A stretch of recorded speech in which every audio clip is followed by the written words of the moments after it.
Hi everybody, it's me, Reedy. Another dose of your weekly dollop of nonsense of football, music, silliness, banter, fun as I bring you another episode of Beat the First Man. Coming up on this week's show, we've got another How Old, and this week is a man who played for 3 clubs across the Midlands.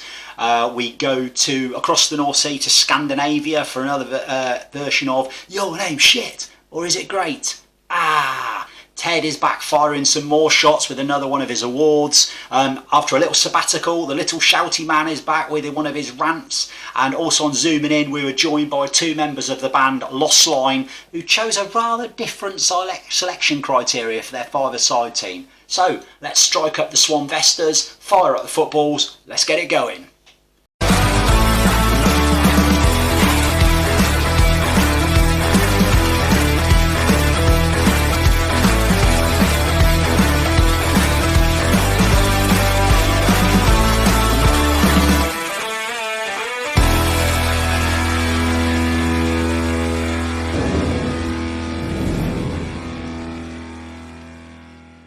So, episode 34 is there, me and my silly little show. Who would have thought we'd have got to episode 34? Thank you again if you continue to view the show. If you're new to the show, welcome on board. Please hit the subscribe button below. Hope you enjoy it. It's just don't take it too seriously. That's not what it's for. It's all about just having a bit of fun and a bit of a laugh. We'd had a bit of a dip in the numbers recently, but thankfully they've seemed to have risen again, so let's have a good one. Get the word out, let people know that what this show's about, and if you like stupidity and a bit of fun, this is the show for you. Oh, and by the way,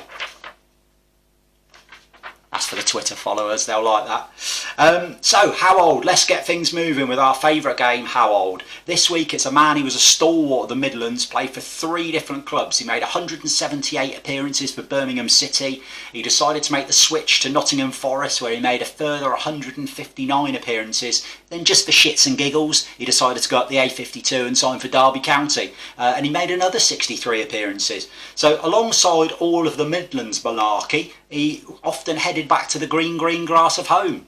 Yes, he played for Wales. He won an impressive 39 international caps for Wales. If I put my teeth in for the rest of the show, it may help.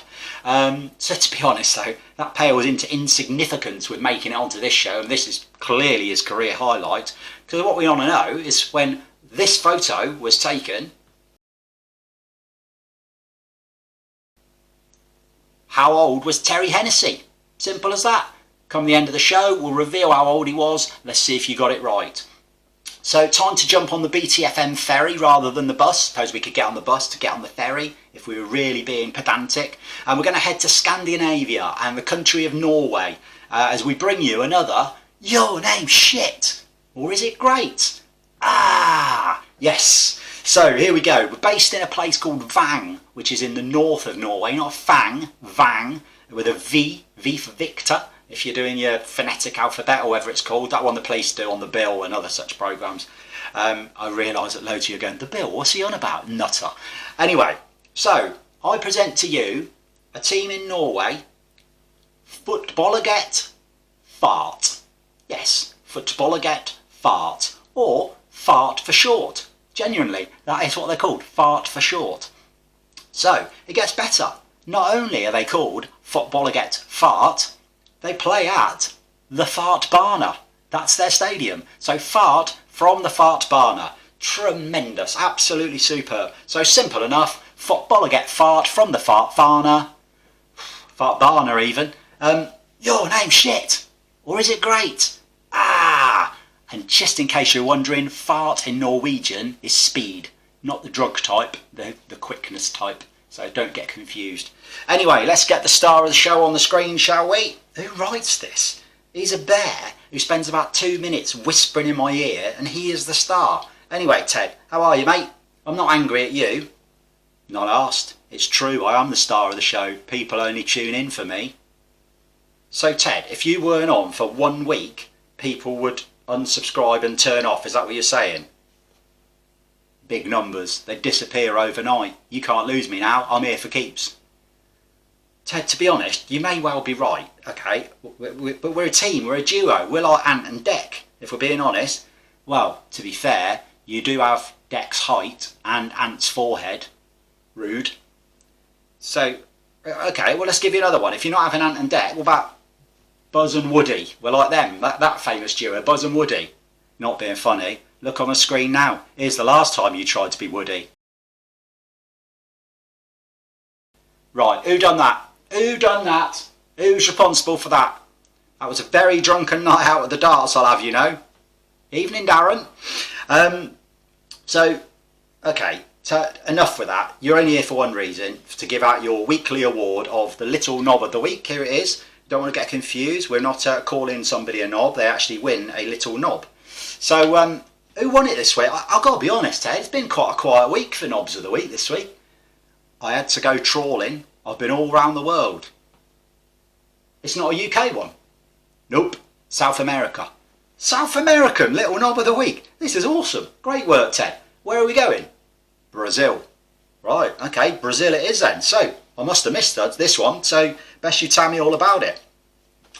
Well, the winner this week is Palmeiras striker Luis Adriano. No, you've totally lost me, Ted. I've got no idea. You better tell me the story and I'll reveal all to the listeners. So, Luis Adriano, under his club rules, had to have a COVID test and he returned 2 positive tests. And under his club rules, he's forced to self-isolate for 10 days in Sao Paulo. Well, this all sounds pretty normal, Ted, to be honest. Stick with me, Reedy. Okay, bring it on. What else we got? However, he decided he didn't fancy quarantine, so he decided to break out from isolation and take his mum to the shopping mall. Well, that's just bloody stupid, Ted. I'm not being funny. What is wrong with these footballers? For God's sake, how many times have we had COVID things winning Little Knob of the Week on this show? Reedy, I'm not done yet. What else has he done? I mean, surely that's enough. No. I'm going to tell you more now. All right, Frank Carson, tell me more. So, while he went to the shopping mall with his mum, remember that's where he was going, the shopping mall with his mum. Yeah, I've got that, I do remember that. Well, he decided he was going to knock a cyclist over. He knocked a cyclist over while sorry, I shouldn't laugh. He knocked a cyclist over while breaking isolation from COVID. Yep, he caused him some minor injuries. What an idiot. It gets better. How can it get better than this? I'm not being funny. The bloke's going to win the big knob of the week award at this rate. I haven't got a big knob, I've only got a little knob. Well, so his explanation was nobody was badly hurt and his mum can't drive, so he had to take her. Jesus Christ. Well, Luis Adriano, I think it's fair to say you are a very well-deserved winner of this week's Little Knob of the Week award. And great research, Ted. I'm well impressed with that. Are you coming back for how old after you got one right last week? So you're looking for 2 out of 2? Easy. Old sweep over. I've got this one sorted. No problem at all. You should do one of those sweep overs. It'd look good on you. Okay, goodbye, Ted. Bear. Anyway, little Shouty Man. So it's been a few weeks, I've not brought little Shouty Man out. As you know, he likes to rant about the very important things in football. He's ranted about socks over the knees, he's ranted about bits of tapes on the wrist, gloves with short sleeves, you know, all the important things about football. Forget your VAR, forget your offside rules. So this one is a pet hate that has been introduced by commentators over the last few years. It never happened before then. So it's a real bugbear of mine, and I'm going to give you an example of a player who they relate this to. So, Son of Tottenham. Nice bloke. Everyone likes Son of Tottenham. Even Arsenal fans probably quite like Son of Tottenham. He just comes across as a genuinely decent bloke. He's always smiling. He's a happy chap. So, when he got sent off at Everton the other year, when he clashed with Gomez, admittedly, it was a slip. You could tell it was a slip. Anyone with an ounce of a brain cell could see it was a slip. The first thing the commentators rolled out was, Son's not that type of player. Hello? Not that type of player? So does that make a difference? Let me just get my law book out. No, there's nothing about that, not that type of player. It's a foul, it's a red card, it's a red card. Now, irrelevant that it was a slip and he shouldn't have been sent off for it. So, what happens if he is that type of player? Is the punishment worse? So, and who is that type of player? Who decides if you're that type of player or the other type of player? And what type of player is the other type of player? And what type of player is the non-type of player? With me? Nah, I'm confused now. So let's flip this. Let's take it away from football. So a murderer. I appreciate I've probably gone to the extreme opposite. So a murderer, you don't have, oh, he wasn't that type of murderer. Bollocks, if he's a murderer, he killed someone. But you often get people, when they're interviewed, they say, oh, you know, he was such a lovely guy, he kept himself to himself, he was a little bit of a loner. If he still murdered someone, he's still a murderer. He's not that type of guy. God, it's infuriating. So, next time you hear the commentators utter those immortal words, he isn't that type of player, picture me in my front room downstairs, literally steam coming out of my ears as I say, yeah, but it was still a Sunday off. Honestly, it's a definite pet hate. So after that, I need to calm down. So, Lineal European Cups. Last weekend, Bayern Munich retained the Lineal European Cup, but what a twist in midweek. They've lost it. It's gone to France. So PSG won at Bayern Munich in midweek. Cracking game of football, it has to be said. Probably one of the best lockdown games there's been. PSG winning 3-2. Mbappe was superb if you've not watched it. What a performance. Anyway, so the trophy is now in the hands of the multi-millionaires of PSG. They travel to Strasbourg on Saturday, so we could have a real surprise winner of the European Cup if they can pull that one off. In the Lineal UEFA Cup, the Wolfsburg boys didn't let the Cologne get to them. There it is, Lineal UEFA Cup, cheap gags, that's what we do. They saw them off with a 1-0 win, so they now make the trip to face Eintracht Frankfurt to defend that trophy. Wolves, Frankfurters, there's opportunity there for next week, I can see it already.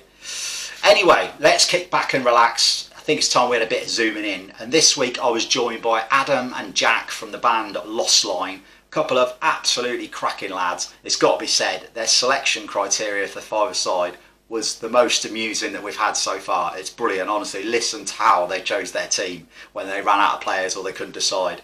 After the chat, be sure to stick around. There's a couple of little video clips, one of Jack performing and one of Adam performing. When you hear the video and how they did the album, you'll understand why there's two separate videos. But lovely lads, sit back, relax. I think it's also time we showed that again. And yeah, here's Lossline. Great. So welcome to another instalment of Zooming In. Delighted to say this week I am joined by the band Lossline, two members of the band, joined by Jack, songwriter, piano and lead guitar, and Adam, songwriter and piano. Good evening, gents. Hello. Good evening. How are we both? Yeah, good. Adam is guitar, by the way, not piano. Is he? Sorry. No, it's right. I thought I was going to be able to take credit for a bit of it then. So I thought I was going to get away with it. That's fine. I'll give credit where it's not due then. But I'm always happy with that, yeah. So at the end of Zooming In, there'll be a little video of Lossline in action. So stick around to have a look at that. Please ignore their tagline on Twitter. And to quote you, we write sad songs. You write some banging songs, it's got to be said. They're good songs. They're not all sad. Yeah, just the majority. So it's a very distinctive sound. And off air, I spoke to Jack before he came on, Adam. I said it's a bit of a hybrid of Nick Cave meets Semisonic. And I don't like comparing you, but I said it's the natural thing you do when you listen to new music. You try and instantly compare it to someone. And that was kind of the first sort of vibe I got from it. So I think if you're into Nick Cave, you're going to be all over you boys. I've got to say. Thanks. Yeah, both. Sorry, go Adam. No, I was going to say always happy to be compared to Nick Cave.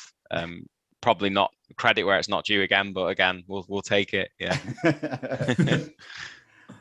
So Lossline. There will be people out there who don't know who you are. So tell us about Lossline and what you've done so far, what you're looking to do, how the band sort of started, etc., etc. The floor is yours, gents. Tell us all about Lossline. Do you want to start, Adam? No, you go for it, Jack. So we started recording and writing together during first lockdown. And we started with just, Adam sent me a song and I'd just bought a piano before this, not written anything in ages. And stuck some piano on it and sent it back.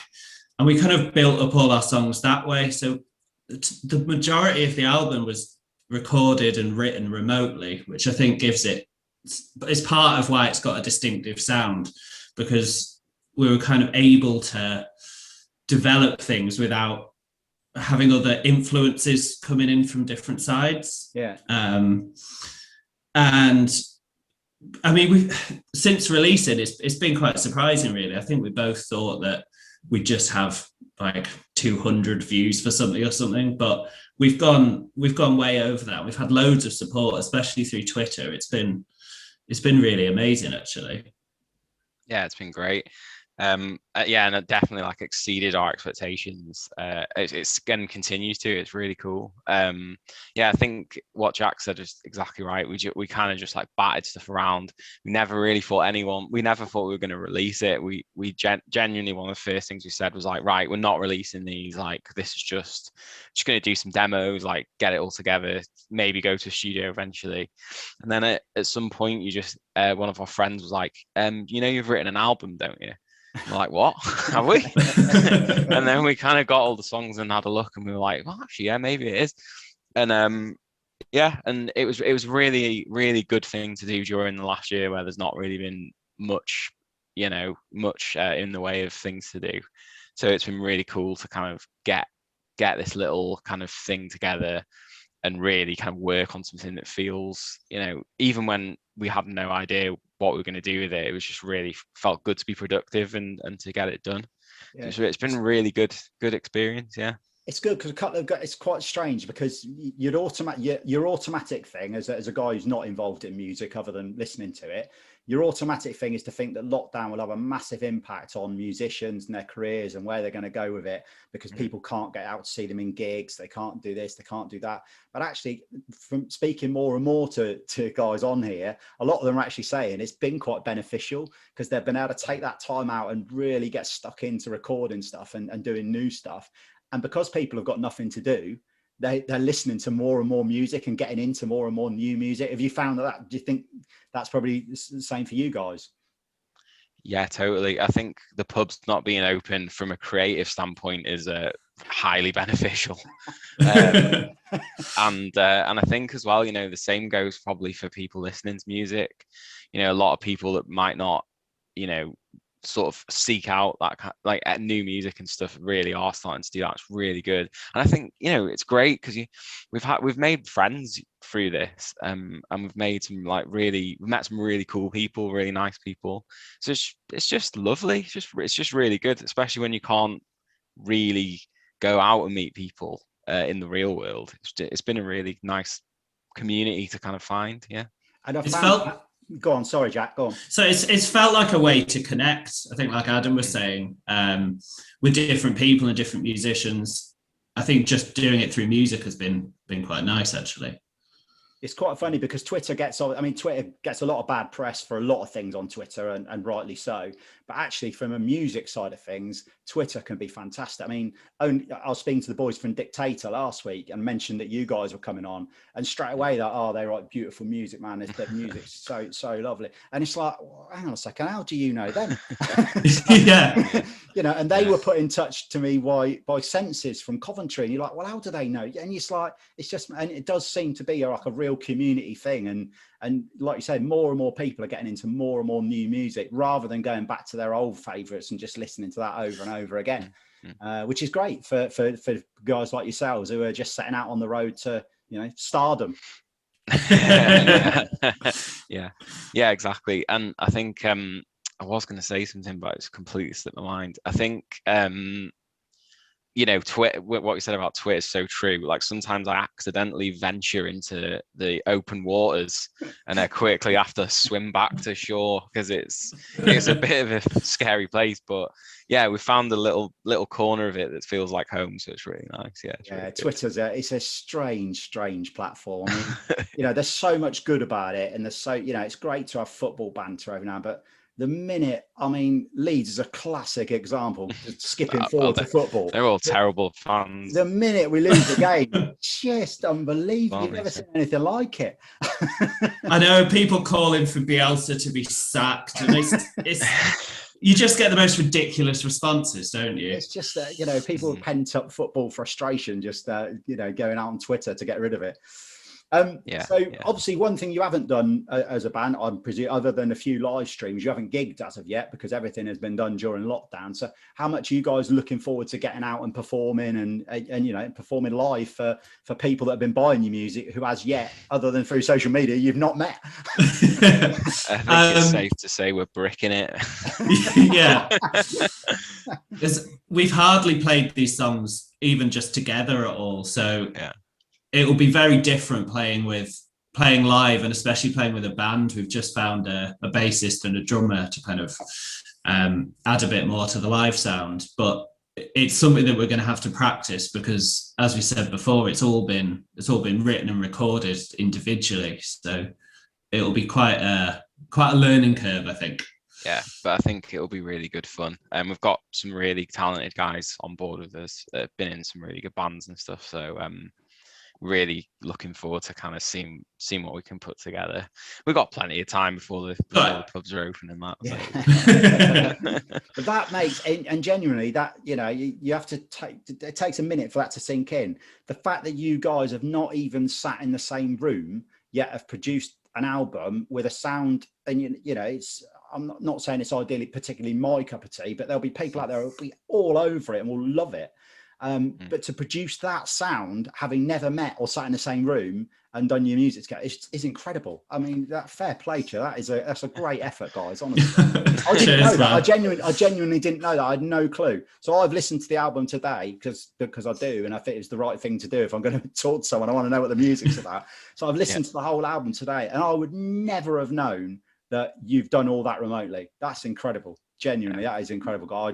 Thank you. I salute you for that. That's That's good. That's good. Yeah, top draw. So how the album is out at the moment, Fading Effect Bias. So how's that been received by people? Good vibes from people? Good feedback? Yeah, really good vibes, really positive. We've had people, we had Robert Carlyle tweeted one of our songs, which felt like a bit of a high point. And Neville Southall as well. And Neville Southall. There you go. A real high point, yeah.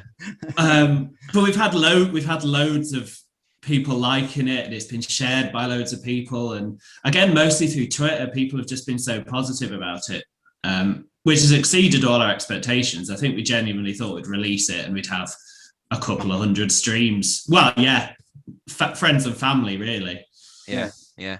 And as well, from me, there's been some guys that I know in other bands and stuff that I've liked, you know, for a while, get in touch and stuff, which is really cool. Like, I just think we haven't really had any bad reviews, so like, but don't take that as an invitation to tweet about how much you hate it. Just if you don't like it, just stay quiet. That's fine. But it's been great. I mean, the best thing I think is when you hear people say things like, you know, oh, the hairs on my neck were standing up, or I was, you know, choked up or whatever. Like, that's incredible that we can have, that there's something we made can like have such a strong response in people. That's kind of what you always want. Like, you know, when you do these kind of things, you know, you make it for yourself, but you want that, I guess, like, without getting too philosophical, you want to people to react to it, and you want them to go, yeah, I understand that feeling, or that what you're getting at there. When you hear stuff like that, you know, that really puts that, hammers that home, you know. I think the one thing I've wrote down here, the one thing I'm going to do, because to be fair, I had it on in the background listening to it, and it's probably not the right album to have on in the background. It's an album for definitely sticking your headphones in, switching yourself away for 45 minutes and just listening to it. And I think that's the one thing I'm going to do over the course of the next week or so. Stick the headphones in, switch off from the outside world, put your phone away, none of that, and just literally listen to what, because I think, you know, and especially given what you've just told me, I think I owe you at least that.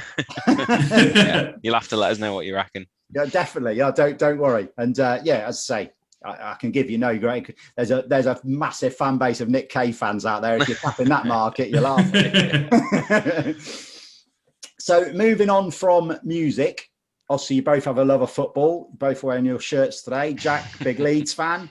Yeah. Adam, big Everton fan. So obviously one win each. I'm presuming you ripped it out of each other on the corresponding fixtures. There were a few messages flying around, yeah, both convinced that our teams were playing better.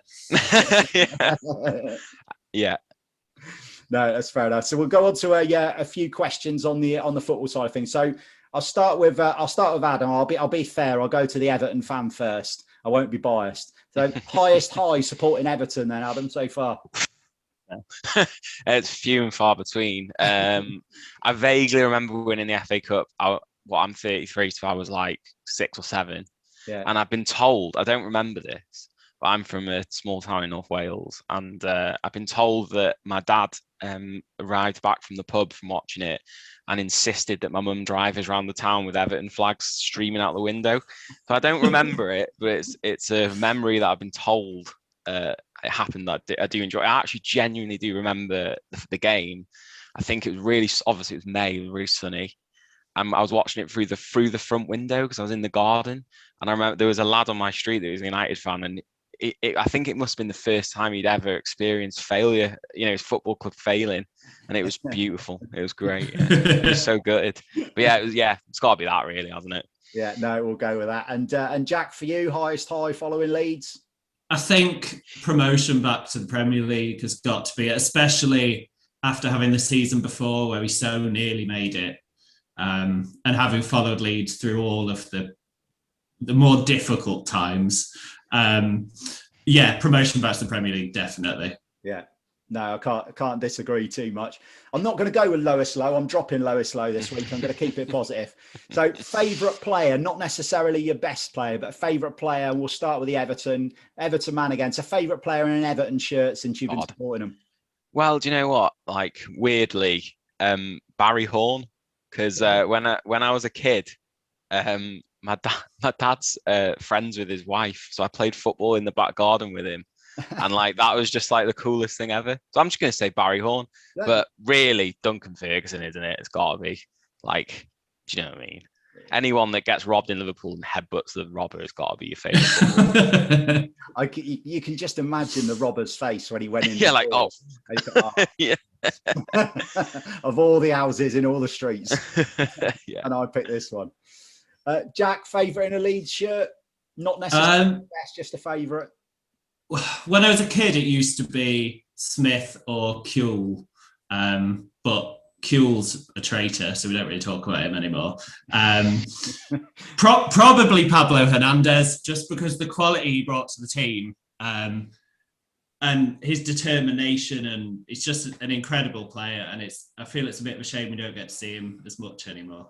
I just hope and pray, because I think it looks like he's going to go in the summer. I just hope and pray they bring him back for one game for half time or something, just so people can show their appreciation. Yeah. He got us up in those last 8 or 9 games. There's no two ways about it. He single-handedly carried us over the finishing line, which ain't bad for a 5'6" Spaniard.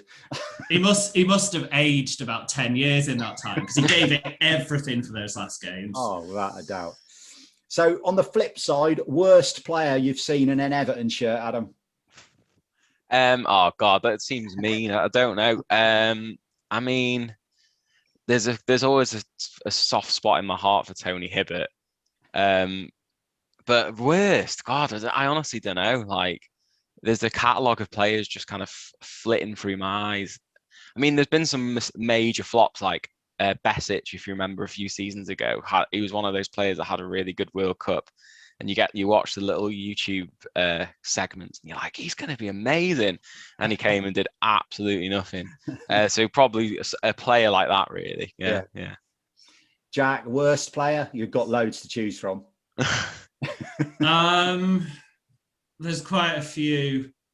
Maybe Michael Brown. Because he just epitomises everything that I dislike in football. I'm happy to go along with that. And of course, one of our old friend Neil Warnock's wonderful signings as well. Oh, yeah. So either or. So I'll give you a couple of options. You can only pick one or the other. I'm going to start with the Everton.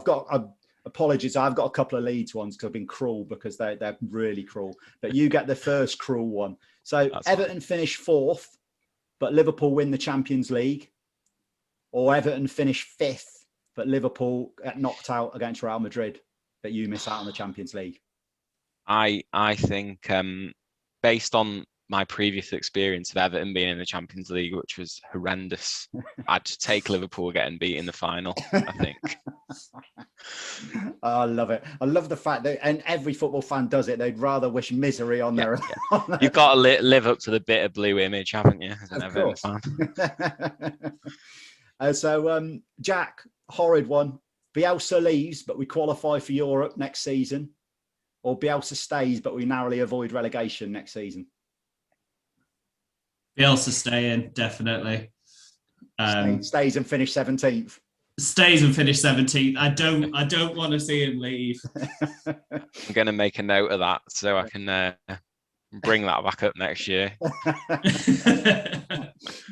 Yeah, there's a problem. The problem is there is this horrible dawning on Leeds fans that at some stage in the next 12 to 18 months he's going to go, and we have to face up to it. And I'm not quite sure any of us are quite ready to deal with that just yet. No, definitely not. It'd be like your dog dying or something like that. It'd be horrendous. Don't worry, we were fine after Moyes left. So, Jack, this is a particularly cruel one, but I think I might know the answer. So, beat Man United in a couple of weeks' time, but we lose the other 7 games left in the season, or we lose to Man United, but we win the other 7. I think lose to Man United and win the other 7. Oh, I see. I'm definitely on the other side of the fence. I'd love to beat Man United, but there's other teams out there. And I'd rather just see some more wins, to be honest. And of course, winning the other 7 does mean beating Man City and Liverpool. So, which is pretty good, really. It wouldn't be too bad. That's the kind of pragmatic attitude that gets you an album recorded in lockdown. Brilliant. So, Messi or Ronaldo? Messi. Oh, it's got to be Messi, hasn't it? Because he's only little. And I just think it's great that like there's a player that really, shouldn't be that good, and he's just amazing. And you look at Ronaldo and you're like, well, yeah, of course he's really good at football. He's literally like a Greek god. And you look at Messi, he's just like scuttling about like a little beetle. It's great. Yeah, Messi. And VAR or no VAR? No VAR. I don't know. Well, he's going to be controversial. I am, yeah, because I kind of like how much people hate VAR. But realistically, yeah, no VAR. But I do like how people. I mean, it's amazing when you watch it now, and just like people going mad about these crazy decisions and stuff. It's great. What's quite funny, I think the offside ones are quite funny because some of them are annoying. The ones where the hand is offside, that's annoying. But the ones where their foot is offside by a few millimeters, I can't see the rage in that one because they are offside. I just find it funny. It's like, his eyelash is offside or whatever. Although was it Mane that was miles offside in the derby last year, was it? Was that the one where he was literally just... Yeah, he was miles offside, wasn't he? Didn't need VAR for that, did they? I think they could have VAR. They could have the cameras, but get rid of the lines, so you're just looking at it. So I think it's the lines that I find the most infuriating. Yeah. I think that's the problem in it, and the lines are never straight. You look at it, I'm not being fair. Who's drawn that? So time for your 5-a-side team then, gents. So simple rules, same as always. 1 goalie, 1 defender, 2 midfielders and a striker. The only rules are you have to have seen them play live. Obviously, there being 2 of you, you've had to come to an agreement on a team between you as well. So we'll start with your goalkeeper. I think this was one of my picks, wasn't it? It's Big Neville Southall, because, the moustache is coming back in fashion. On his day, the best goalie in the world. He's amazing. Yeah. And he's a great guy as well. Like, genuinely is a great guy. Really cares for people. And I mean, come on, just for the clip of him and Michael Owen, have you seen it? Where it's like some kid that's trying to learn how to be a keeper and Michael Owen's giving it the big one. Oh, it's just amazing. If you haven't seen it, you've got to check it out. It's just great. Well, that and the fact that you're probably just too young, but when we first got promoted in 1990, And Neville Southall decided to have his halftime protest when he sat against the post in front of 5,000 Leeds fans with us 3-0 up at half time. It was just incredible because he didn't give a shit. He just sat against the post. It's just brilliant. He came out and it's like, what is he doing? Why is he out 10 minutes before everyone out? And he just came and sat against the post with the ump because they were 3-0 down. It was just incredible. That's so good. It was just brilliant. So Neville Southall, yeah, we'll go with that. Yeah. So you're one and only defender then. What do we go for? Rio Ferdinand. I remember him start in one of his first games for Leeds. I saw him, and I just couldn't believe how good he was on the ball. I've never really seen anyone like that before.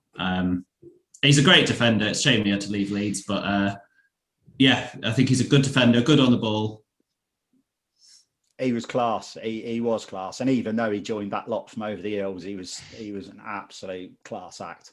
Yeah, him and Woodgate together were fantastic. They complemented each other so well, and it's just a shame that A, Woodgate couldn't stay fit long enough, and B, we couldn't keep Rio long enough, because I think another 2 or 3 years of them two at the back, it might have been things might have ended up a little bit differently than they did. Yeah. No place for Big Dave Watson. Well, you know, Jack had to have a few picks, didn't he? So the first of your midfielders then, Barry Horn, surely. After I don't think we did, Barry, actually. Surely he's in the team. I'm sorry, Barry, mate. Who have we picked, Jack? I think you picked Scholes. Ah, yeah. Well, Scholes is an amazing. I wanted to pick Giggs, to be honest, because if it was based on football talent, it would be Giggs, but he's just such a prick. I couldn't have him in the team because you've got to think, you've got to have a pint with him afterwards, haven't you? Yeah. So Giggs can't be trusted, shall we say? So yeah, controversial. Yeah, just make sure you put the wrong Twitter handle for us. We don't want any abuse. But yeah, no, Scholes is an amazing footballer, isn't he? I mean, I think I saw him play a few times. I went to a few games away at Old Trafford because my dad's got some friends in Manchester. And yeah, like, I mean, that kind of you could pick any of those players from that team, really, couldn't you? They were all just amazing. But I've got a soft spot for Scholes because no matter how much of a good player he is, and you need this in five-a-side, he couldn't make a tackle to save his life. Oh, so you need someone that's going to, fly in and injure someone, don't you? So. No, and you're not the first ones to pick him either. He's, which I think says it all. More than one person's put him in their team. So yeah, no, Mr. Scholes is in. Then that's 2 Man United players in the team, Jack. I'm quite disappointed. Yeah, I know. So another midfielder then. Who was our other one, Adam? God, I don't know. We can tell we've deliberated over this extensively. Let's have a look. We were chatting before about it. Hang on. We've got midfield, Scholes, and ... So I don't think we actually. I suggested Maradona, but Jack. Obviously, that's not within the rules. Well, I'll stick. If we've not got someone, then I'll stick Pablo Hernandez in there. Yeah, I did say Gaza as well because he had this short stint at Everton. But yeah, that was a bad stint as well. That was yeah. Yeah, but it was so cool to see him, like, kind of hobbling about for a bit. And that. Yeah, but the fact that he was hobbling about and he wasn't at his best at Everton doesn't matter. You've seen him play. Yeah, exactly. Yeah. Are we going Gaza or are we going Pablo? No, we'll let Jack have this one. Yeah. So we're going Pablo. All right. I think the other thing about Pablo, people do forget, he was bumming around in Qatar.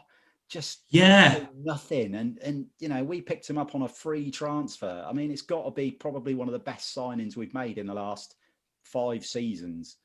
Was he at Swansea before? Yeah, because he was, then he played in the Premier League. He was Spanish international, Valencia. Yeah, and then suddenly he ends up in Qatar purely for financial reasons. One can only presume. And then we pick him up on a free, and this little Spanish man turns up, and you think, okay. And then, well, I say last season, well, we've gone over it, but he was just incredible, and I think, rightly gets a place in your team. So, who is Pablo going to be the assist king for? Because that is all he'll do, is just set up your striker all day long. We did go for Duncan Ferguson, didn't we? Yeah, because again, great in the pub, like, and five-a-side team, right? You need someone that's going to intimidate the other side, right? You need, you come into the pitch, whatever. You need him to look and go, he's going to fucking kill me. So I mean, that based on that, really. So like my choices were mostly based on how much I want to have a pint with them and how scared the other opposition would be of them. Also, how many moustaches they had. I like the theory. So we've had a right mix. Some people have just thrown in their favourite five they've seen play. Some have gone into real in-depth, like coaching and he's passing and moving. And so you've just gone for blokes you want to go for a beer with afterwards. I'm loving it. Yeah. and intimidation. Don't forget the intimidation. Blokes you want to go for a beer with, intimidation and Pablo. It says a lot about me that I want to hang out with intimidating drunks. But there you go. When we do get to play live and I do come to see you, I'm going to make sure I'm right at the back. yeah. We're going to get the Hells Angels to do the security. Go Woodstock with it.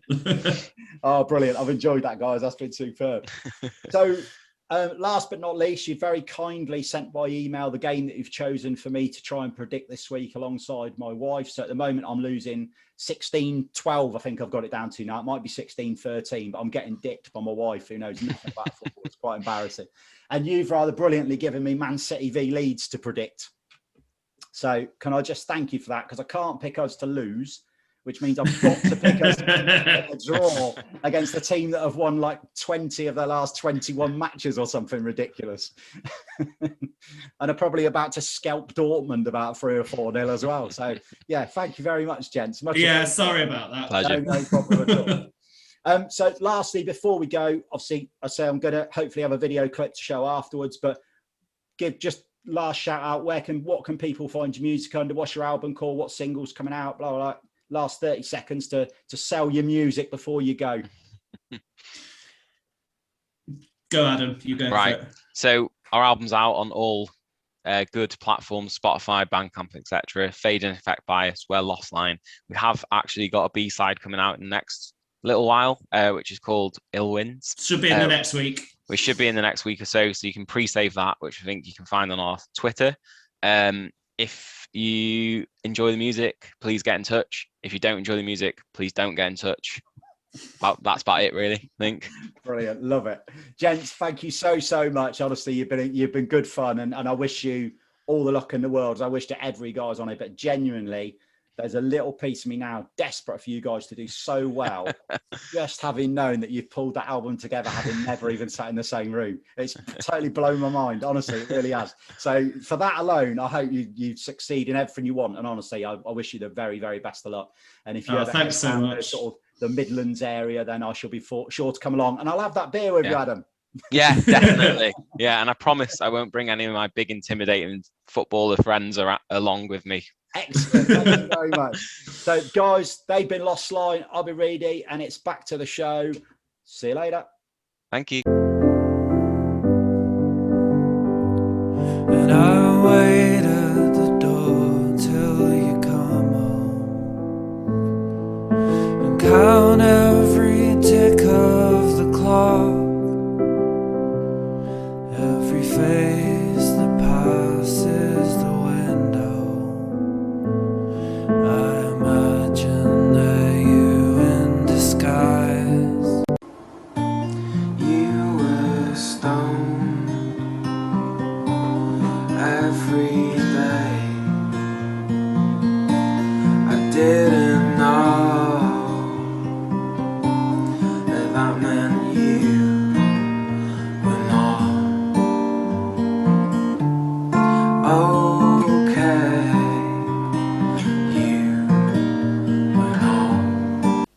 So there we have it, Lossline. If you like your Nick Cave, genuinely get all over these boys. They do some beautiful songs. It's real, deep stuff. You have to listen to it with your headphones in. That's my best piece of advice, and pick up on the lyrics. But they were lovely lads as well, properly lovely lads. Their album, if you didn't hear, was called Fading Effect Bias. So this weekend, you've all downloaded the Snuts because we're number one. Yes, the Snuts are number one. Why not go and download and give the lads a listen and see what I mean, how incredible the album is when you've just heard how they produced it. during lockdown with it all being remote. Next week on Zooming In, the Beat the First Man FA Cup returns as we reach the semi-final stage. 4 teams left. How many individuals are left? Will there be 4? Will there be 3? Find out next week and tune in for the Beat the First Man FA Cup.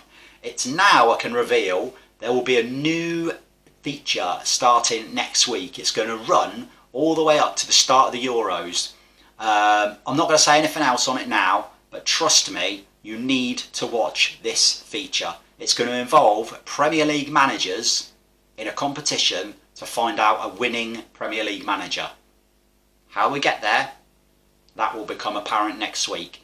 So tune in next week. It's round 1 next week, so I'm quite excited by this. It's going to be quite amusing, very entertaining, and it's for you guys to get involved as well. There'll be a place for you to comment your answers, which will help decide who goes through, blah, blah, blah, blah, etc., etc. But tune in for that next week. So time for How Old the Reveal, which of course means this little fella's back. Don't throw me about. Who do you think I am? Sorry, Ted, just having a bit of fun. Fun? I've just flown through the air like a small child. I know, well, you're a teddy bear. You can cope with it. Anyway, as always, let's see what the public thought, shall we, Ted? Yeah, by which time, hopefully, I'm not quite so dizzy. All right, sorry, Ted. Anyway, Sue from Crewe.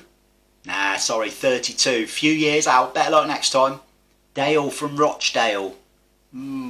Sorry, he wasn't 25. You've gone way too young there. So, Ted, what are you thinking? Well, I think you've tried to feel us. I haven't tried to feel you, Ted, trust me. That's another show. I think you tried to fool us with the sweep over haircut. And I'm going to box a little clever this time. 26. Ah, Ted, after your success of last week, I'm sad to say you join Sue from Crewe and Dale from Rochdale, none of the pennies or Abergavennies this week, in failing. How old was he then? I was getting to that, Ted. So when this photo of Terry Hennessy was taken, Terry Hennessy was 29 years old. Reedy, come on, nobody believes that that man was 29. He has to be at least 39. He wasn't, he was 29, Ted, I'm sorry, he was 29. Reedy, I'm not being funny, that man would pass for 50. Ted, he was only 29. Better luck next time, my friend. It's only a game. Whatever, told you, it's a stupid game. See you next week. Don't take losing very well, does he? Jesus. Anyway, Guess v Knowledge. Let's just play the theme tune. Wait, no, there is no theme tune. Reed is on the way back, that's why. So, I'm within striking distance. The gap has reduced to Guess 16, Knowledge 13. 3 points in it. It was 5 just 2 weeks ago, so I've closed the gap again. So this week the boys from Lossline have stitched me up. Sorry, I mean they've called the fixture. And as you'll have heard, they've picked Manchester City v Leeds. So straight away, as quick as a flash, the wife, aka Guess, said, well, you can't have Man City, you're a Leeds fan. So she's clearly getting very serious now with this. Anyway, she is plumped for 2-1 Man City, so she's gone against Leeds. So this is a toughie for me. So I'm supposed to be Knowledge against Guess. Everything about this says a Man City win. So do I back my team to go to the Etihad and come back with a result, or do I play safe and pick a Man City win? Let's be real, City should win. Yeah, there's no two ways about it, they should win. But, so here's the but. They've got their eyes on another prize. The league's done. They've won the league, forget it. Anyone who thinks the league isn't won, mental. It's done and dusted, it's all over, it's finished. They got the Champions League semi-final, second leg in midweek, and having only beaten Dortmund 2-1 at home, that is massively still game on. So they are not going to play their strongest side against Leeds on Saturday, definitely. That said, I'll call it now, if their second 11 played in the Premier League, they'd finish in the top 6. End of discussion, they would be top 6. It's that strong. But. So how do I make a case for Leeds? Right, let me make a case. City like to dominate its opponents and break them down.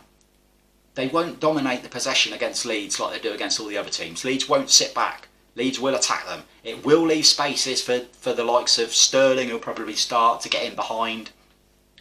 But Man City, as defensively good as they've been susceptible to teams that play through them. So Leicester, when Leicester beat them at City, that is exactly what they did. They played through them, 2-3 quick passes, they were in.